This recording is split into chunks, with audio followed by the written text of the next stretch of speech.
Okay, bismillahirrahmanirrahim. Assalamualaikum warahmatullahi wabarakatuh. Okay, cikgu straight to the point. Untuk kelas sains tingkatan 3 pada hari ini, kita akan masuk tajuk baru. Okay, akhirnya kita masuk tajuk baru berkenaan respirasi. Okay, setiap benda yang hidup, dia akan bernafas. Tak kisahlah sekecil mana, sebesar mana hidupan tu, kalau dah nama dia benda hidup, dia akan bernafas. Manusia apatah lagi, haiwan bernafas, tumbuhan bernafas, mikroorganisma, bakteria pun bernafas. Okey, cumanya cara bernafas tu lain-lain. Okey. Okey, kalau kita nak tahu macam mana kita ni bernafas, okey, untuk kamu kena belajar bahasa manusia lah. Macam mana kita ni bernafas, kita kena tahu anatomi di badan dulu. Okay, anatomi badan ni. Ini dalam buku teks ni. Cikgu rujuk buku teks je. Tengok buku teks awak tu ataupun tengok gambar ni. Okay, anatomi tu ialah susunan badan. Okay, apa fizikal. Lepas tu kalau nak jadi doktor memang kena tahu anatomi. At least lah anatomi asas. Ni anatomi lah ni. Kamu tengah belajar anatomi sistem pernafasan. Okay. So kalau kita nak belajar pasal pernafasan, respirasi, kita kena tahu member-member yang terlibat, ahli-ahli yang terlibat dalam sistem pernafasan. Pertama sekali tengok ni, rongga hidung. Lubang hidung ni yang fizikal nampak daripada luar. Daripada lubang hidung tu kan, nampak tak rongga hidung? Rongga hidung ni lah yang selalunya kalau orang resdung, dia sinus dia, dekat sini lah rongga hidung bertemu dengan lidah. Sebab tu kita pernah belajar, kalau orang yang sesama, dia tak boleh nak rasa sangat makanan, betul? Sebab orang sesama ni lendir banyak dalam area rongga hidung ni, makanya lendir tu akan menutupi kawasan deria rasa. Okay, next. Kamu belajar detail ni kan. Dah masuk rongga hidung, nampak tak pharynx? Ni bahasa Inggeris lah. Bahasa Inggeris. Tapi di eja Melayu. Lepas pharynx ada epiglottis. Epiglottis ni kalau dalam katak, dia besar tau. Sebab tu katak kalau waktu hujan dia nak bunyi macam ong-ong tu kan. Tu dia bukan buat apa. Sebenarnya dia nak bernafas sebenarnya. So katak punya epiglottis besar jugalah untuk badan dia. Kemudian daripada epiglottis nampak tak larynx ni? Larynx, larynx. Dekat sini tak ada nombor. Kamu nanti nomborkan dekat buku, boleh? Cikgu ulang lagi semula. Mula lubang hidung. Lepas tu rongga hidung. Lepas tu pharynx. Kemudian epiglottis. Kemudian larynx. Lepas tu trachea. Windpipe. Not windpipe, breathing pipe. Dia macam salur pernafasan untuk udara. Macam mana kita bernafas, dekat situ juga kita makan. Sebenarnya salur udara lain, salur pernafasan lain. Tapi Allah ciptakan manusia ni, dia punya susunan untuk bernafas dan susunan makan tu sangat kemas. So that's why kita bernafas, kita makan tak tercekik, melainkan kita gelojoh lah. Sebab saluran makan dan saluran bernafas lain, tapi di tempat yang sama, iaitu di kawasan leher ni kan, kita panggil kan. Kemudian nampak tak trachea ni? Kemudian trachea ni pecah jadi dua exit. Bronchus nama dia. Bronchus. Bronchus ni dia pecah jadi ranting-ranting, apa tak? Macam ranting-ranting pokok tu. Nama dia bronchiole. Bronchiole. Bronchiole tu macam ranting-ranting pokok kan. Ni di zoom in. Bronchiole tu macam ranting pokok. Di hujung bronchiole ada alveolus. Dia macam anggur, biji anggur kan. Seketul-seketul tapi dia kelihatan macam tu lah, boleh bayangkan. So alveolus, dia bulat-bulat tu. Ini lepas zoom in. Kalau tengok macam tu je hati kita, tiba-tiba awak macam doktor kan. Jadi doktor kan, awak pegang hati manusia, tak adanya nampak. Ni kena bawa mikroskop canggih baru nampak alveolus. Boleh? Kemudian ada namanya diafragma di bawah paru-paru ni. Dia bukan di perut tau. Dia di abdom, bukan di tepat di perut bawah lagi. Di atas perut. Kan awak pegang sekarang ni, awak punya tulang rusuk tu ada satu ruang kosong kan. Macam bawah tulang rusuk tu macam terbenam sikit kan. Dekat situ ada diafragma. Okay. Ni. Nampak ni. Otot intercostal. Otot intercostal ni awak bayangkan, awak pernah tak tengok rangka ayam? Okay. Antara tulang-tulang rangka tu dia macam ada satu lapisan halus. Okay. Itu namanya otot. Iaitu otot intercostal. Okay. Intercostal muscle. Okay. Next. Kalau belajar anatomi paru-paru ni, walaupun daripada pandangan awak memandang buku ni kanan, tapi sebenarnya ni paru-paru kiri. Okey, ni paru-paru kanan. Paru-paru kiri, paru-paru kanan. So kalau cikgu cakap paru-paru kiri, sebenarnya kanan awak lah. Sebab awak kena tengok, awak kena bayangkan gambar ni diri awak. So ni belah kiri, ni belah kanan. Kalau diri awak. Okey. Seterusnya, bila dah belajar pasal anatomi, untuk pernafasan, kita kena belajar mekanisme. Okay, nampak ni mekanisme kan. Okay, mekanisme ni kalau awak jumpa lepas ni, mekanisme ni ialah sesuatu yang melibatkan macam mana benda tu bekerja. Okay. So, banyak-banyak anatomi ni kan. Di semua anatomi ni macam mana dia bekerja untuk membantu manusia bernafas. Okay, sebelum cikgu nak beritahu mekanisme bernafas ni, sebenarnya tak masuk lagi, tapi cikgu bagi intro sikit. Sebenarnya bila manusia bernafas menyeduh oksigen, okay, dia akan masuk ke lubang hidung, dia akan lalu semua trachea, lepas tu bronchus, lepas tu bronchiole, lepas tu alveolus, betul?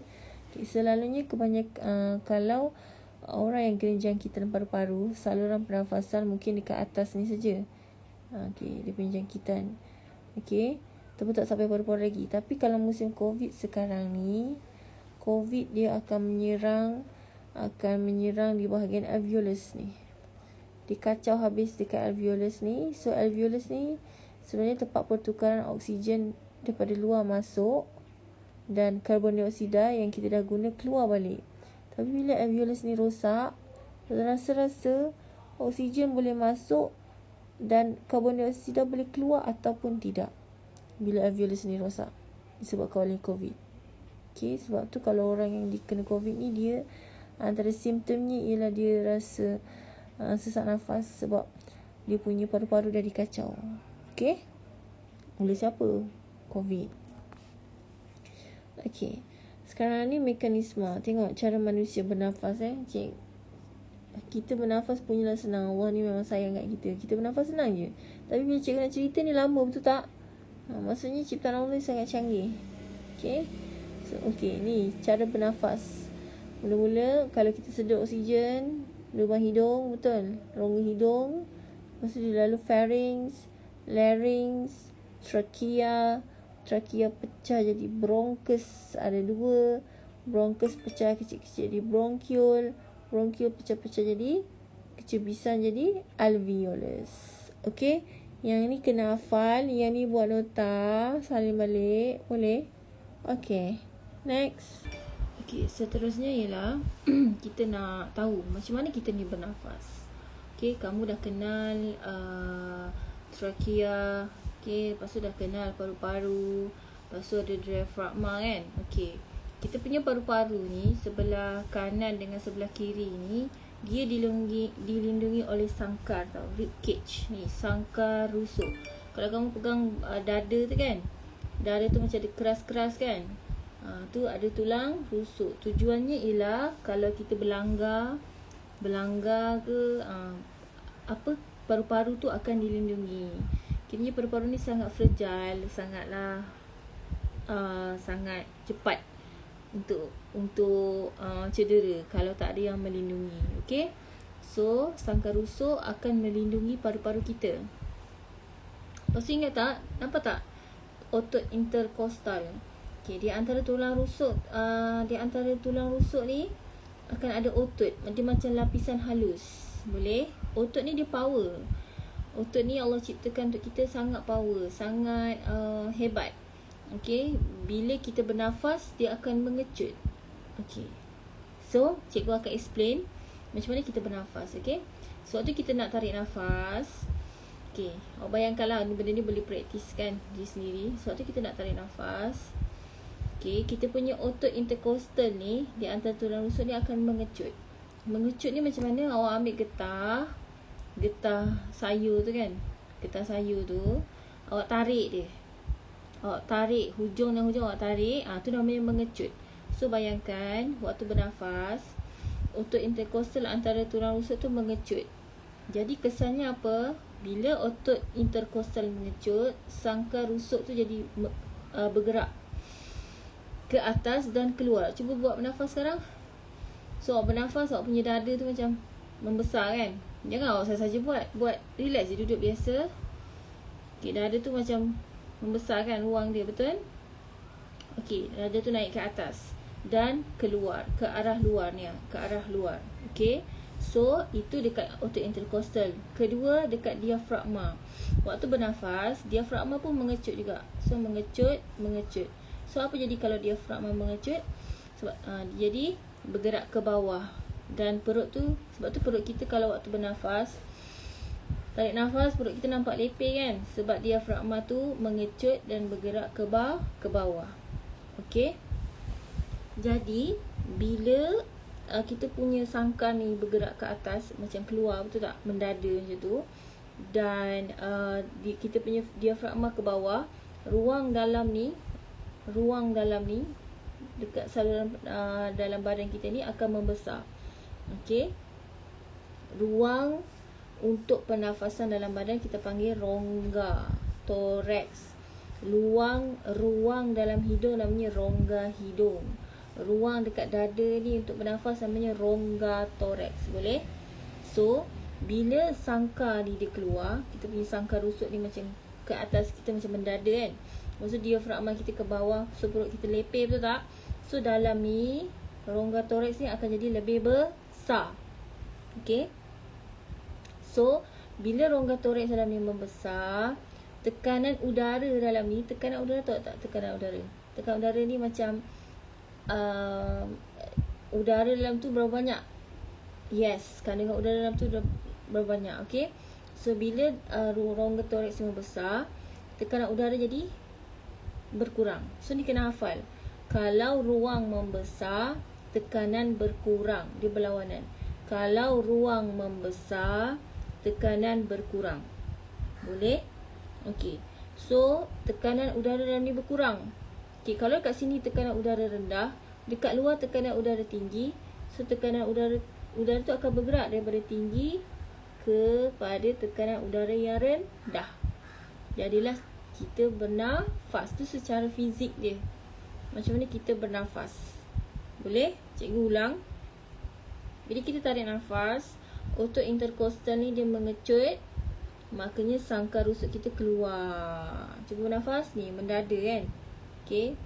Lepas tu selain itu, diafragma ni mengecut, dia turun ke bawah, so perut kita macam lepeh.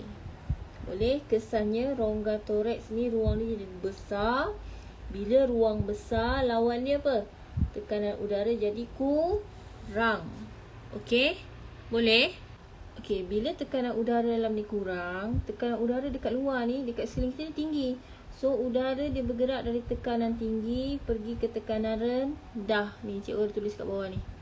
Berlawanan dengan tekanan udara dalam rongga toraks, tekanan udara di luar badan kita ni tinggi. Kalau kat dalam rendah, kat luar confirm tinggi, maka udara akan dipaksa masuk ke dalam paru-paru. Okey? Okay, sekarang ni waktu kita menghembus nafas ni, awak bernafas tak hembus-hembus ke? Tak kan? So, udara yang kita sedut akan kita keluarkan balik. Boleh? So, macam mana? Kalau waktu kita tarik nafas, otot intercostal mengecut. Okay, bila kita nak hembus, otot intercostal mengendur. So, mengecut lawan dia mengendur. Mengendur ni macam mana? Mengendur ni awak ambil getah tadi, awak tarik kan? Awak tarik hujung dengan hujung tu namanya mengecut.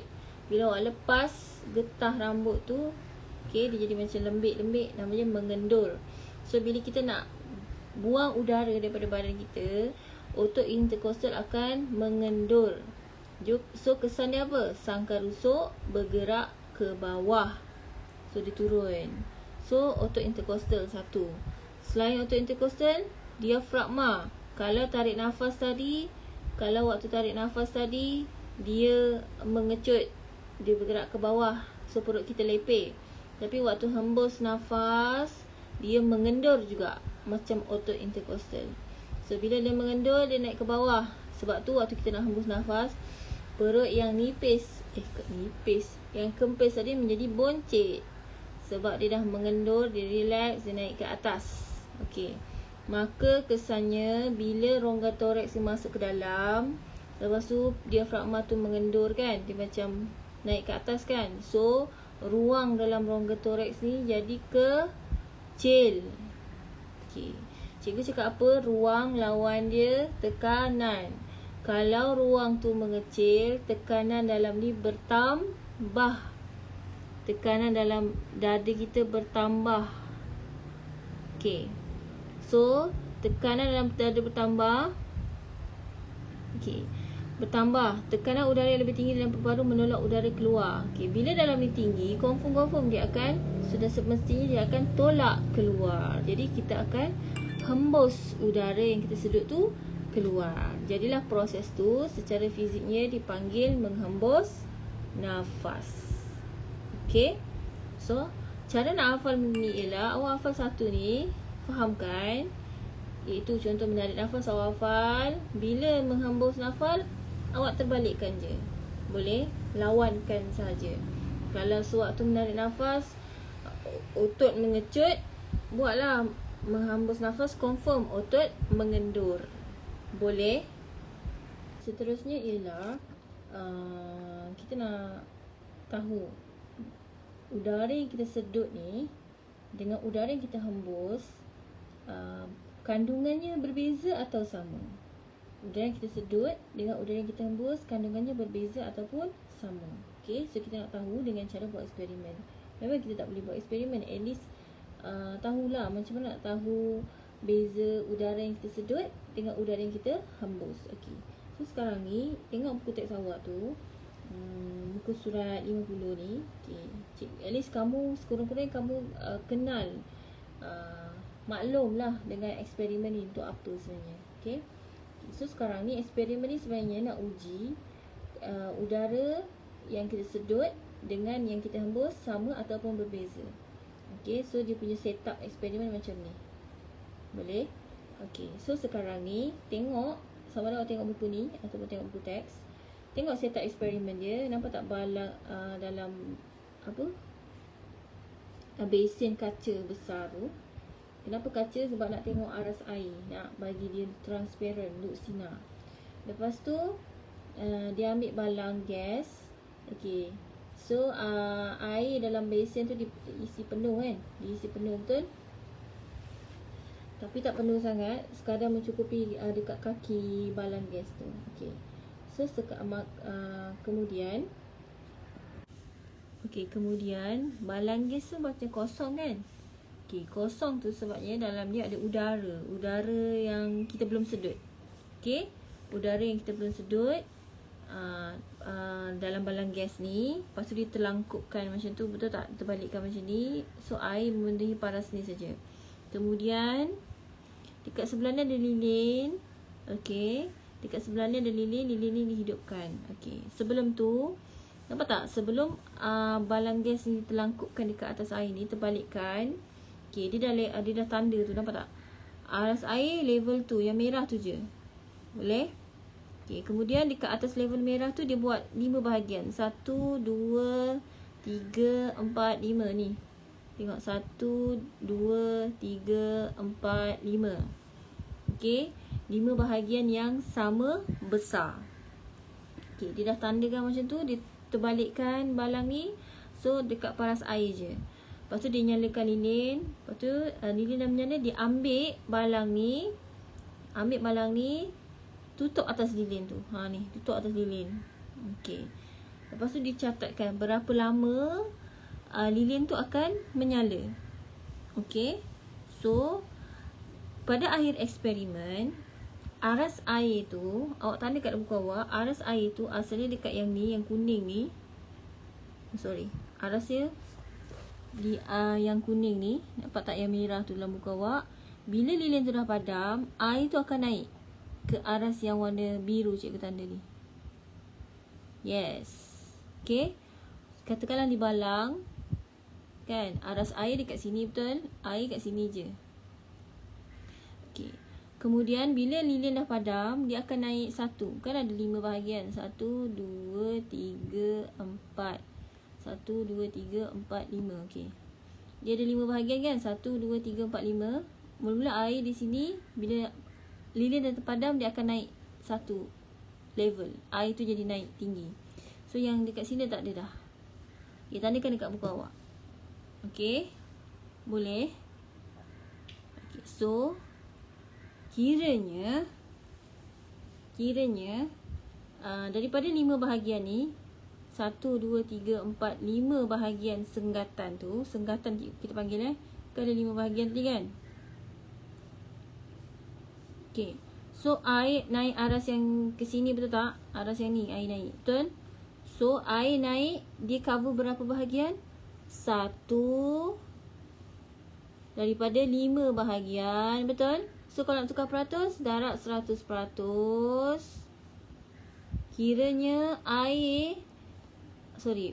oksigen dalam udara yang kita belum sedut ni, dekat udara sekarang ni hanyalah 20% sahaja. Tak banyak.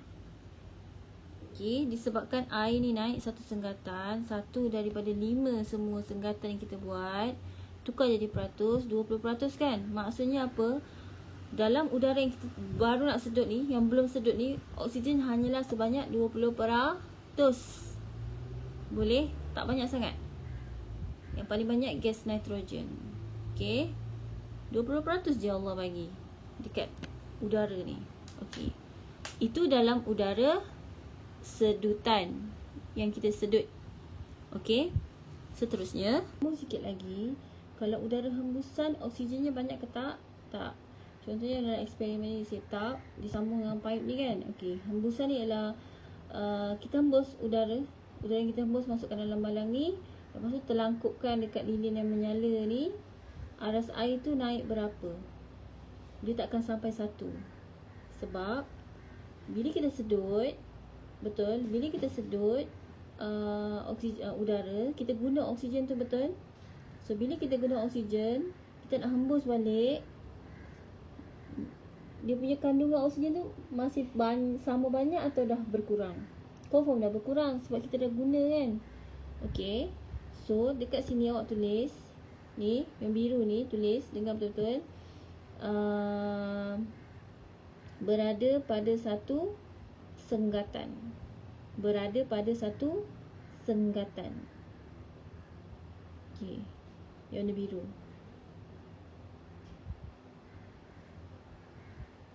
Udara hembusan. Okay, air tu takkan naik. Jadi kan kita potong 5 bahagian. Aras air kat sini, betul? Okay, kita setting air kat sini. So kita potong 5 bahagian. 1, 2, 3, 4, 5. 1, 2, 3, 4, 5. Okay, kalau udara hembusan, dia takkan naik ke sini. Dia takkan. Dia kurang daripada satu senggatan. Senggatan seragam. Yang warna biru tu tulis berada pada aras satu senggatan seragam. Udara hembusan yang kuning berada kurang dari satu senggatan seragam. Okey. Udara sedutan, oksigen dalam udara tulis 20%. Udara hembusan kurang dari 20%. Ni, kurang dari 20%. Okey, kalau tertinggal ulang balik video ni Okey. So, soalan, kenaikan aras air di dalam balang gas yang manakah lebih tinggi? Di dalam balang A, betul? Di dalam balang A lebih tinggi. Kenapa? Tulis tulis ni, tulis cikgu sebut. Di dalam eksperimen A, balang gas mengandungi udara sedutan. Udara sedutan mengandungi peratusan oksigen yang lebih tinggi berbanding udara hembusan. Maka aras air akan meningkat bagi menggantikan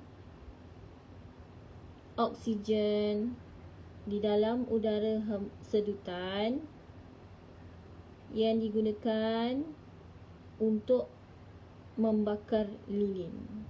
Maka aras air akan menaik bagi menggantikan oksigen di dalam balang gas yang digunakan untuk membakar lilin. Okey. Seterusnya, sikit lagi. Ini nak membuktikan pula kalau dekat udara sedutan dengan hembusan, yang mana lagi banyak oksigen. Okey.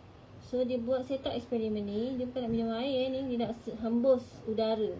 So dia tiup udara pada mulut dia, ikut pipe tu pergi kedua belah, kiri dengan kanan. Okey. Boleh? Okey, cikgu ringkaskan je. Eksperimen ni nak buktikan udara sedutan dengan udara hembusan yang mana lagi banyak oksigen. Okey. Tulis dekat sini. Udara sedutan dekat sini, yang biru ni, tulis kat situ. Keadaan air kapur dia tidak berubah. Okey, kalau udara hembusan, keadaan air kapur dia menjadi keruh. Okay. Air kapur dah ni, ada soalan. Air kapur di dalam kelelangkon yang manakah menjadi keruh? Air kapur di dalam kelelangkon mengandungi udara hembusan. Kerana di dalam udara hembusan, kandungan karbon dioksida sangat tinggi. Kerana di dalam udara hembusan, karbon dioksida sangat tinggi, maka karbon dioksida menukarkan air kapur menjadi keruh. Okey. So ni dah ringkaskan. Logiknya, cara nak hafal dia, kita nak sedut udara apa? Oksigen kan? So bila kita nak guna oksigen, betul, udara yang kita sedut tu oksigen kena tinggi, karbon dioksida kena lebih rendah. Kita bukan pokok, kita oksigen, kita manusia, kita perlukan oksigen. Logiknya bila kita sedut udara, kandungan oksigen kena lebih tinggi, karbon dioksida kena lebih rendah. So bila kita dah sedut, kita guna oksigen tu, bila dah guna, logiknya oksigen tu kandungannya menurun, betul? Dan bila kita dah guna oksigen, kita akan keluarkan karbon dioksida. Logiknya karbon dioksida bila kita hembus lebih tinggi. Inilah eksperimennya.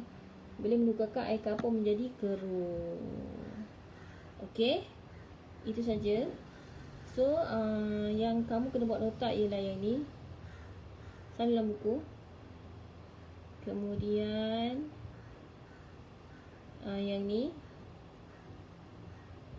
Yang ni cikgu buat ni dengan yang ni. Okey, sana dalam buku. Itu saja untuk kelas pada hari ini. Assalamualaikum warahmatullahi wabarakatuh.